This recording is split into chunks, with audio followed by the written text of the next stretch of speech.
Hello guys, আসসালামু আলাইকুম। কেমন আছেন আপনারা সবাই? আলহামদুলিল্লাহ ভালো আছেন, আমরাও ভালো আছি।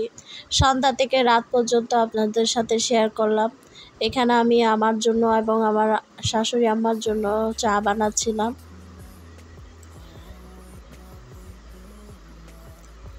মেয়েকে মাদ্রাসায় দিয়ে আসার পরে আমি চাটা বসাইছি। এখন এই চাটা হলে তারপর আমরা খাবো বিস্কিট দিয়ে।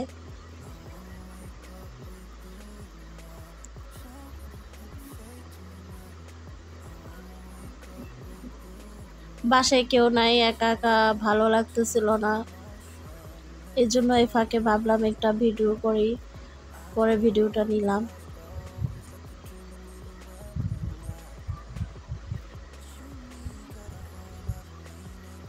এই তো আমার চা।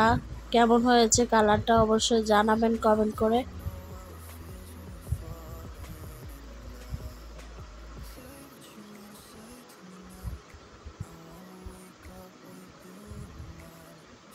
আগে আম্মাকে চা দিয়েছি চিনি ছাড়া, আমারটা আবার চিনি নিয়েছি, এজন্য পরে দেখালাম। এই তো মেয়েকে খাবার খাইয়ে দিচ্ছি, ওর পাপা এখনো আসেনি। ভাবলাম খাইয়ে দিই, ছোট মানুষ খিদা লাগবে, এজন্য তাড়াতাড়ি খাইয়ে দিচ্ছিলাম ওকে।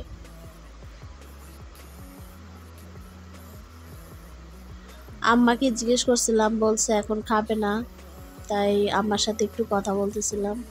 পরে দেখি ওরা ডিসকভারি দেখতেছে।